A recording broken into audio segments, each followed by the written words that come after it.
Hi,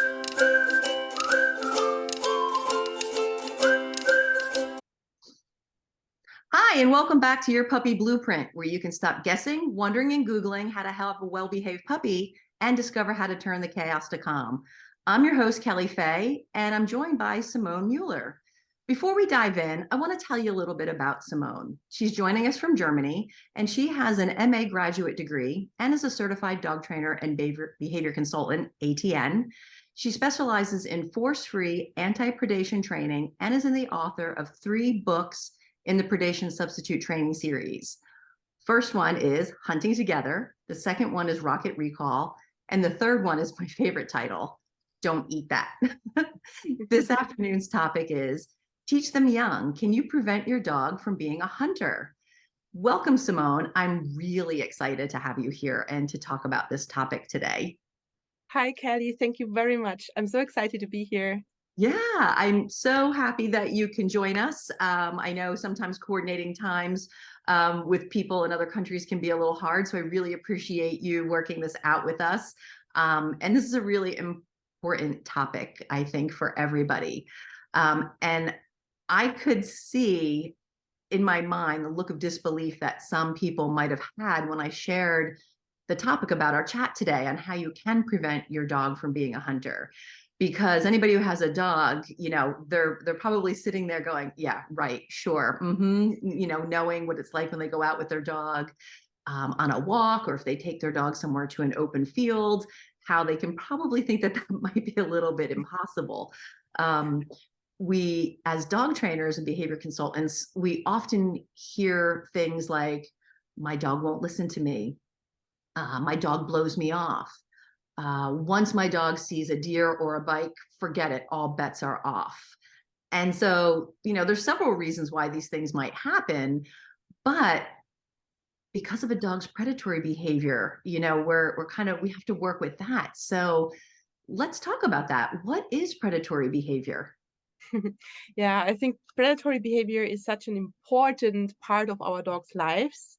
And we, as the human part of this team, we know so little about it, that it's really, really important to be more informed about our dog's hobby, which I regard predatory behavior as the biggest hobby that our dogs have in their spare time when they are out and about. And it's really important that you realize when your dog is in hunting mode, because there are moments when the predatory sequence is still in the beginning, it's still starting, that you can totally get a foot into the door and can do something about it. It's only when your dog is already in full chase that you might stand there and not able to do anything about this anymore. So yeah, I think when we talk about predation, what people usually see is that the dog is chasing. But before that chase, a lot of things are going on. And would you like me to talk about how the predatory motor pattern starts so that people know what to look out for? Yeah, absolutely. Because I think you hit the nail on the head before when you mentioned how, once the dog starts chasing, it's really hard to get their attention, right? And I think this is when a lot of people recognize that there's a problem, Yeah. but there are things that lead up to that. Because once the dog has, jaunted off in their little jog or their full out sprint, it's going to be really hard to get their attention at that point. And this is the time when most people really do try to get their dog back, when they have that oh no moment. But there are some things that are leading up to that, as you mentioned, that can really help with that. So let's chat about that a little bit. Exactly. It's just the way you you talk. You just said it. The predatory behavior consists of many different parts that lead up to each other. So it's like a kind of ladder.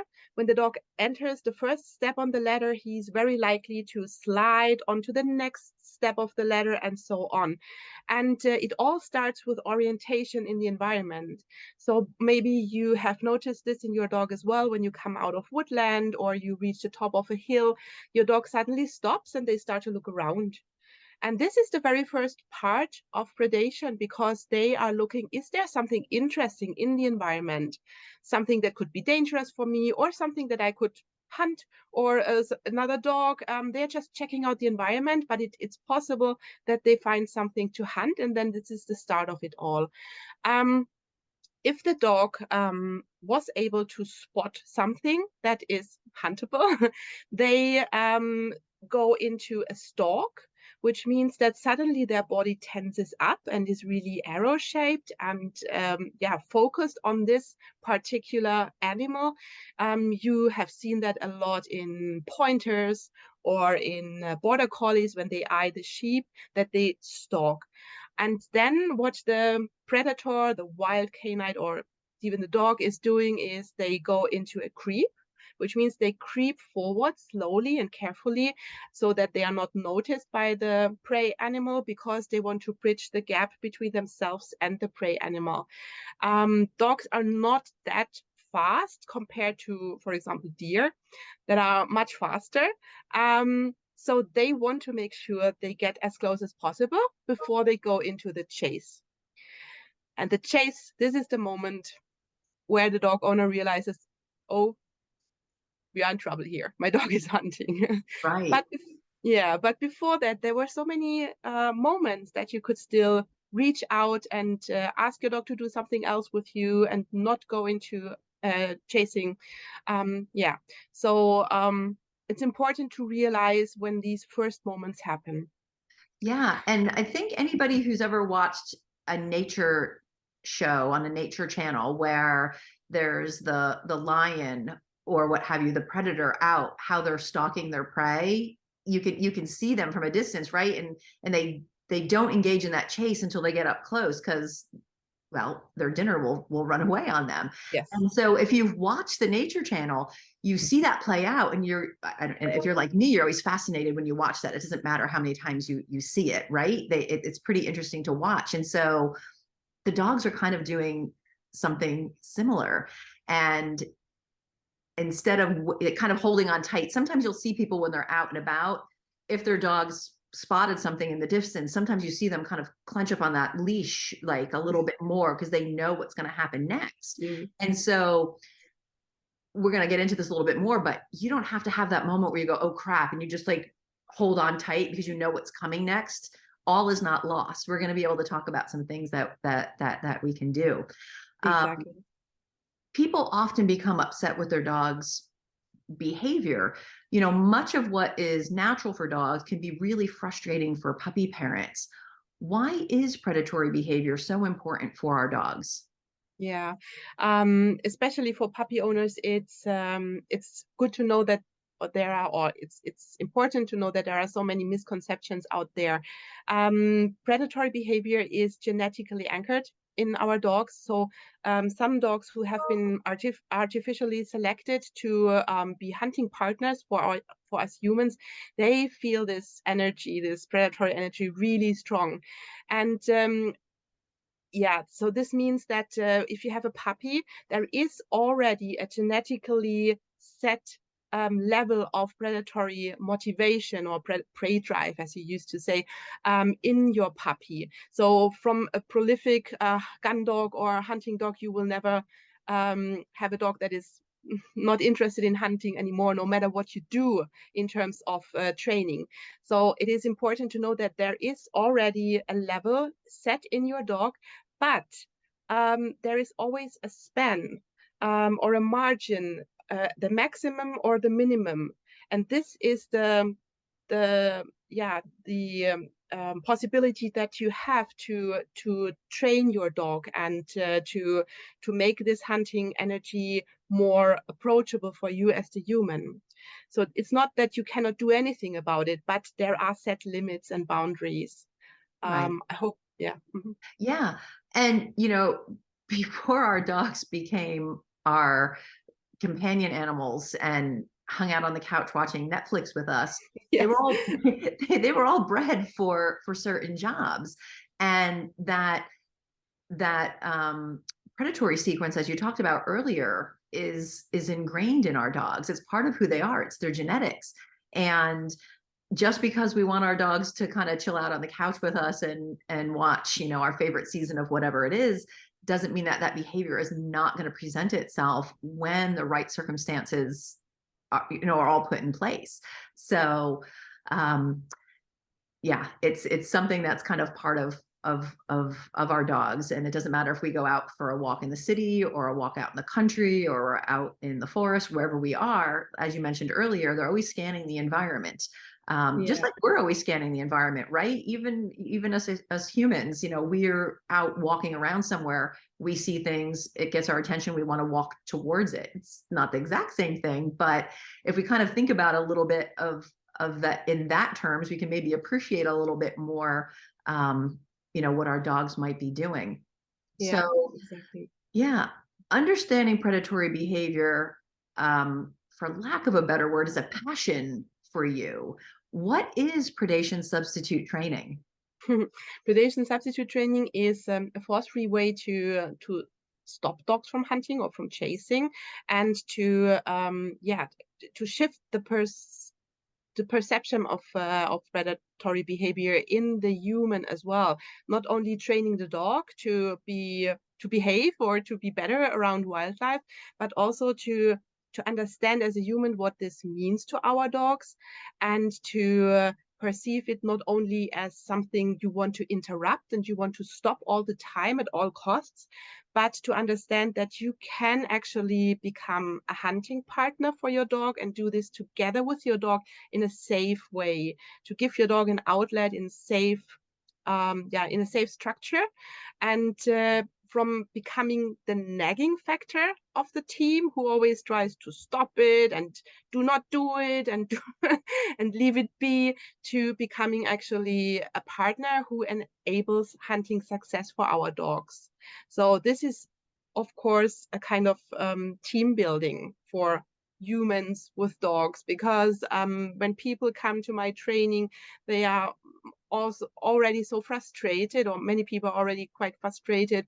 They have tried a lot of things to stop their dog's hunting behavior, and the relationship between the dog and the human might not be so good anymore, because it's really hard for us to deal with predatory behavior. We don't want our dogs to run off and maybe be hit by a car. We want them to just be safe and stay close to us. And the dogs sometimes just don't do that, and this can really put a strain on your relationship.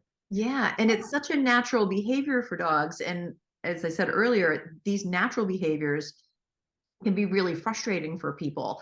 Um, Yes. as you mentioned, we don't want the dogs to run off and get hit by a car, or, run off after that deer and get lost and not get them back. Yeah. So there's that element of frustration, because it can make walking our dogs really hard if they're always, trying to pull towards something or run towards something. That's not great on the arm for a walk for our people. And so the walks then become not fun for somebody. And then for well-meaning people who are trying to get their dogs off leash to run around and get a little bit more exercise, there's that scary factor for them that, what if my dog runs off and doesn't come back? And they feel a little bit frustrated because of the behavior that happens, but then they sometimes feel a little bit frustrated because they just don't know what to do about it. And I love what you said about how we're going to make this like a team event, where with this training, the dog still gets to participate in some of the fun part of the predatory behavior, but there's something that the people can do where the dog doesn't fully engage in that. And so can you maybe and I know we can't get into the whole thing, of course, because there's so much to it, but can you maybe explain a little bit more about how that might look for somebody who's trying to envision that? Like if they're out on their walk, they're probably thinking, well, between me walking my dog and then wanting to take off, I'm not too sure what to do. Can you give a little bit of an insight on that for them? Sure. Yeah. Um, Predation substitute training consists of 4 individual parts, and it's like a puzzle. They work together, and if you leave out one of these parts of the puzzle, the whole thing is not going to work anymore. So it's not an easy fix. So it's not nothing that you can, as a dog trainer, fix in 1 or 2 sessions. It's really something that the people have to be committed to, and they have to implement certain structures into their walks. So the first thing is prevention and management. And here, prevention and management always sounds like, yeah, keep your dog on the leash. then it's prevented, but this is not what it means. Prevention and management means that you stay in contact with your dog. And this is the part that is particularly important for puppy owners, because this is one thing that you can do from the very first moment that you have your dog. You stay in contact with your dog on your walks. This means that you are not on your phone all the time. You can check your emails every now and then, but most of the part of your walk, you should have an eye on your dog. You should have an eye on the surrounding environment. And then you teach your dog certain things. You teach your dog to check in with you every now and then. You teach them to stay in a certain parameter around you so they do not roam the bushes and they do not stumble across wildlife accidentally. And you teach your dog, for example, to accept certain boundaries. And here I don't mean anything aversive. I just teach my dog to stay on a path and not run off into the woodland uncontrolled. So these are the things that you can teach your puppy from day one. And we teach it through fun games. So it's nothing that nags the dog or that feels bad for the dog, and not about restraining, but we teach it in a way that the dog really wants to stay close to you. They want to check in with you. They want to stay in a reasonable parameter around you.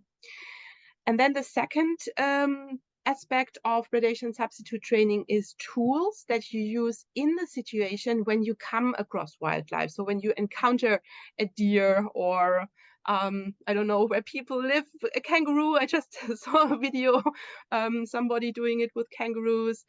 In a reasonable distance, that your dog can still be calm, and you teach them that they can actually watch and not chase straight away. And there are several tools that we use here in the situation when we encounter wildlife. And the third part of predation substitute training is giving your dog suitable outlets. So having a look, your individual dog, what was your dog bred to do? What was his job 100 years ago? Or even today, if they were owned by a hunter, for example, they would still have a job to do. What would his job be? And then we find games to play that give your dog an outlet for this need that they have, for this energy that they feel inside, because they were so good when we were in a real life situation, and they used so much impulse control, that now we need to give them an outlet in a safe way together with you.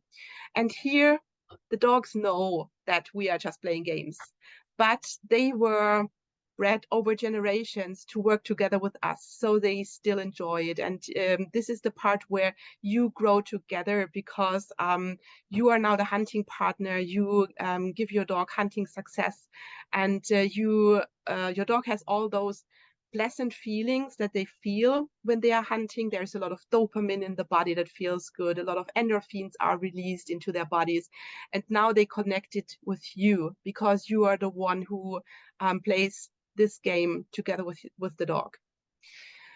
And then the fourth and last part is also something I would start from day one, which is you need an interrupter for times when things go wrong.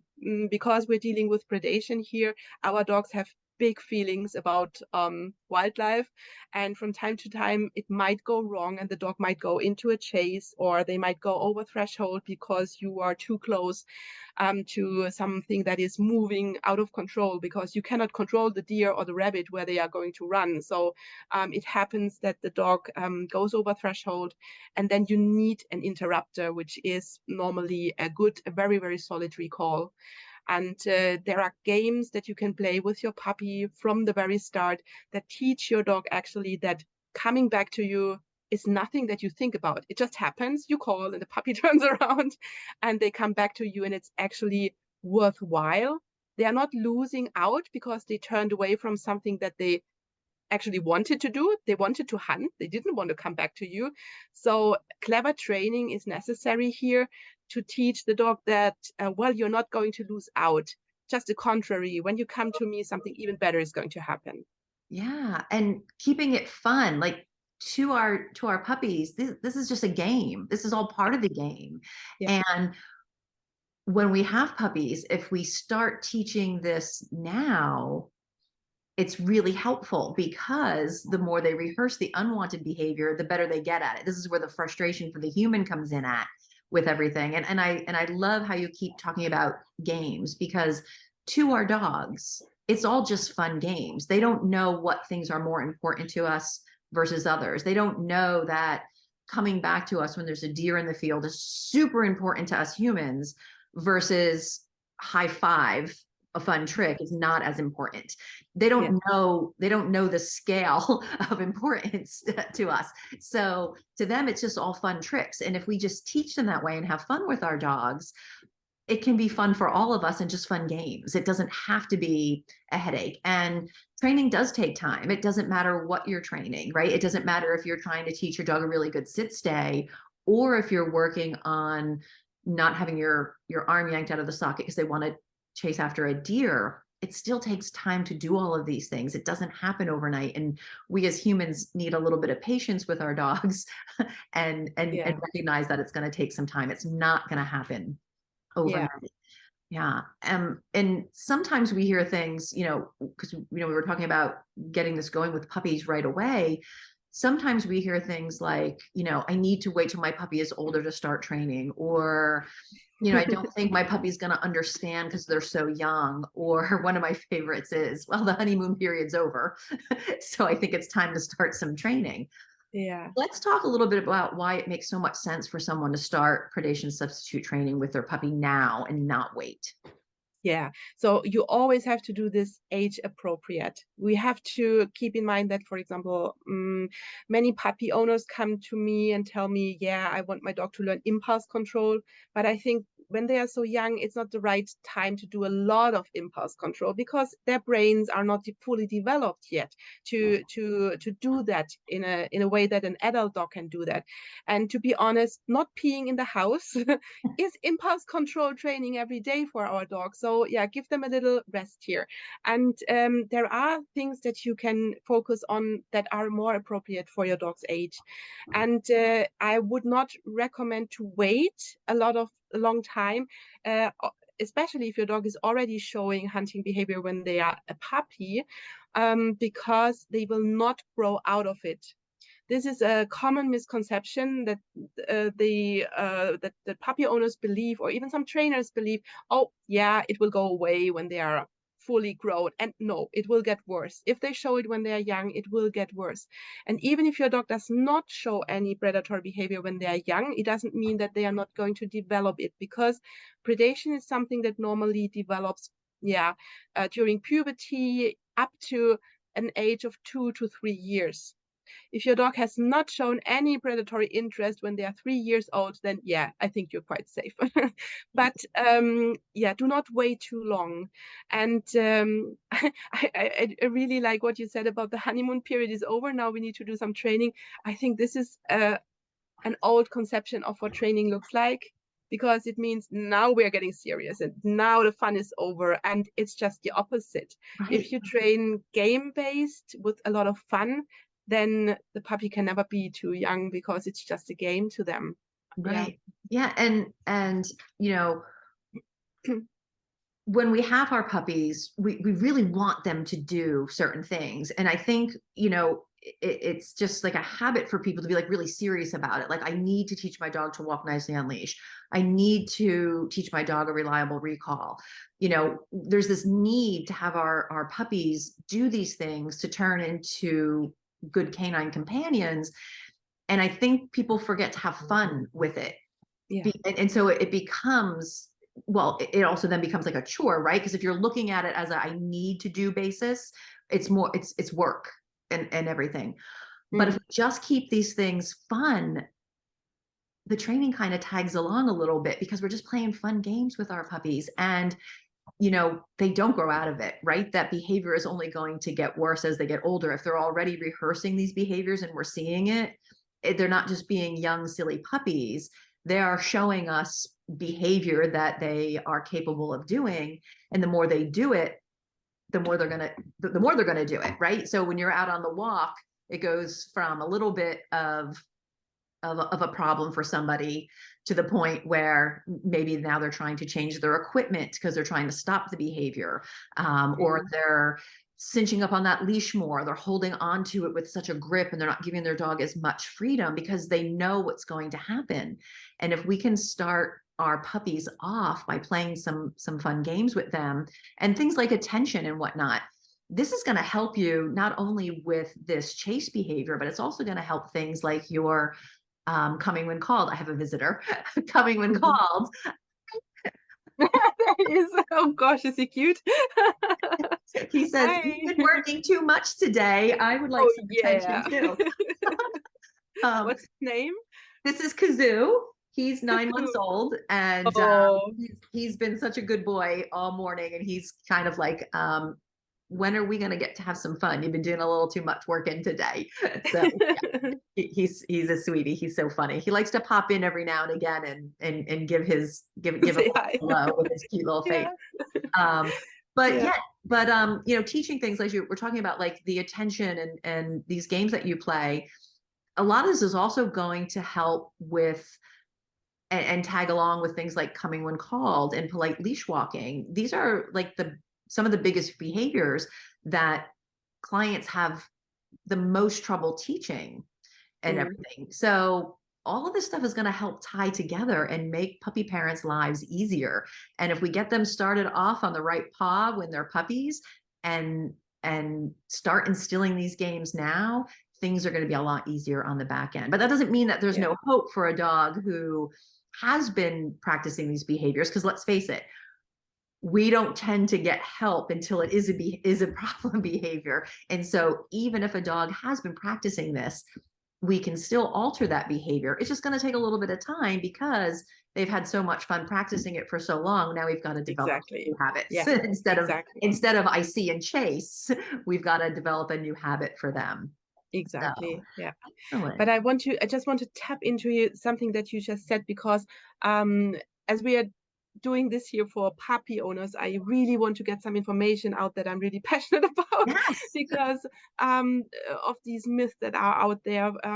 It doesn't make sense to keep your puppy from doing any predatory or performing any predatory behavior at all, because I already heard this advice that a dog trainer told clients of me, do not let them hunt anything for 1 year, and then you're safe.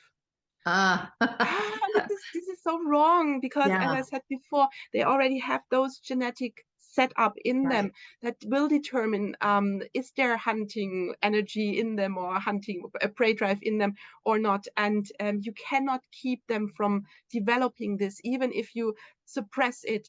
And suppressing is never good with an adult dog or with a puppy, because this energy needs some outlet, some healthy outlet, and otherwise they will find outlets in different areas. For example, some dogs come home and they chew the couch or the carpet because they never had any outlets on their walks, and then they find it in different areas, and the people don't even realize that this is connected with predatory behavior, some behavior that they do not want to see in the house.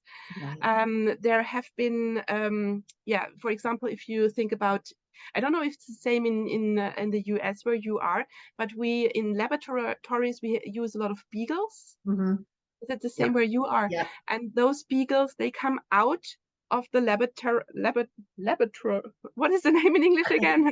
The laboratory. The laboratories Yep. after 2 or 3 years, and they have never seen a boar or they have never seen a deer. They have never hunted in their whole lives.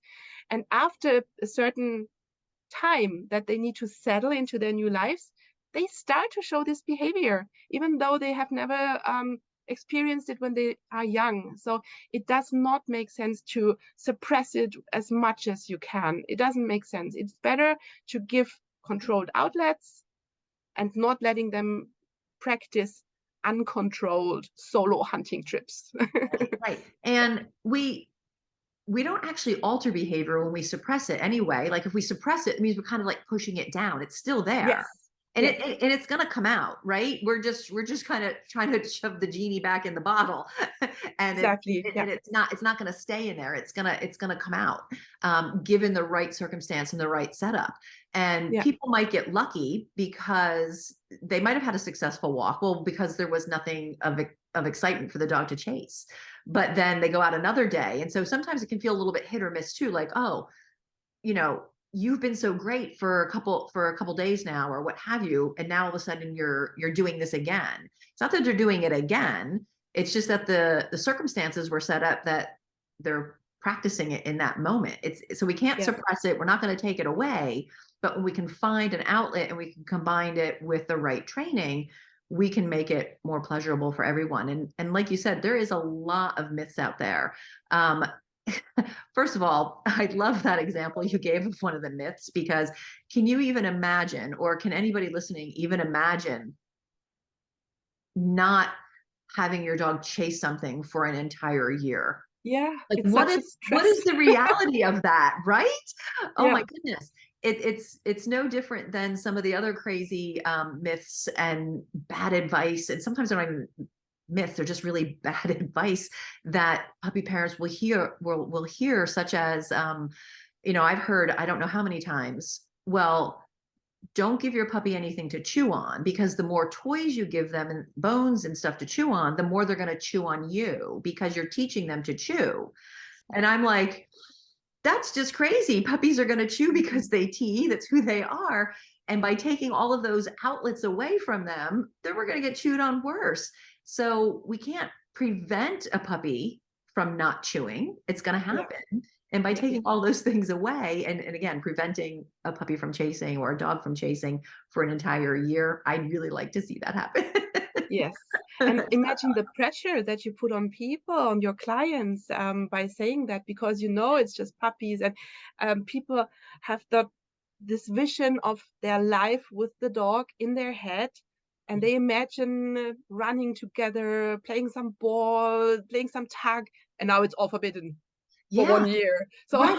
And yeah, it's unrealistic. It's it not even is. possible, right? Yeah, and then you have clients that say, I know we shouldn't, but, and I said, you can do that, do it, don't feel bad about it, because they do it anyway. They just feel Right, bad about it. right. Yeah. And you shouldn't kind of feel bad or like playing with your puppy and letting them chase, that shouldn't be a guilty pleasure. It No. We should be able to build on that and incorporate it in a way that it actually benefits both of us, like a team, like you said before. Yeah. So yeah, excellent. Um, Simone has a freebie for everybody. Um, would you like to tell us about it, Simone? Oh yeah, I have a freebie on my website actually, which is called the Stalking Game. And the Stalking Game is one of my most favorite games that I play with my dogs or with clients' dogs, because almost every dog enjoys it, and every dog feels, or it's need oriented for almost every dog. It's for dogs that love to follow things or moving objects with their eyes, and almost every dog loves to do that. So there are so many functions with this game. First of all, you teach true impulse control, not a command, sit, stay, but making your dog think, problem solve. How do I have success? And the dog experiences that they have success when they hold themselves back and do not run off straight away. So the other thing, this is the second thing that it teaches, not only an outlet, but also teaching impulse control and teaching the dog the concept that actually they can stand and watch a moving object without running towards it. And this is also something that you can already play with your puppy. I played it with my dog Isla when she was, I think, 4 or 5 months old. I have it on my YouTube channel. You can check it out if you want to. She's still very puppyish in her movements. And yeah, so what you basically teach the dog is to follow a treat, a chunky, big, nice treat, or a little toy with their eyes, and keep their eyes peeled on this little chunk. And then you throw it away, and the dog can jump after it and grab it and eat it, and do all those things that dogs want to do when they are in hunting mode. And yeah, it's very nice. And I recommend it to every dog owner because it's fun and it's very useful. Yeah. And it sounds like it's such a great fun way to play with your dog, and it's doing some training. So Exactly. it's a Yeah. win-win for everybody. Now you can all access that by clicking the link below. You'll find that there. Thank you so much for sharing that freebie with everybody. I know the puppies and their people are going to have a blast playing this game, all the while making training fun, which is what it should be about, right? Exactly. So, Simone, you've experienced the predatory energy with your own dog. We know this to be a struggle for dog guardians everywhere. Do you have any last minute advice before we leave? My last minute advice would, yeah, I think the most important thing is teach your dog to stay in contact with you. This is something that for any dog training, it's the basis of everything that you want to teach your dog. Teach them to stay in contact with you in various situations and through various distractions. And yeah. That's great. Well, thank you so much for joining us today and talking about the normal struggles that puppy parents have and the concerns, those with older dogs have as well, because this isn't just for puppies, this is for everyone. And again, this is not only great just because of puppy parents benefiting from it. Everything we talked about today also applies for dogs that are older. Everybody can benefit from today's chat. So I also want to thank all you puppy parents out there who are listening and who want to find helpful modern solutions that will contribute to your dog's well-being. Don't forget to grab your freebie below from Simone, and we'll see you around. Have a great day, everybody. Thank you very much for the invitation, Kelly. Thank you. Bye. Bye.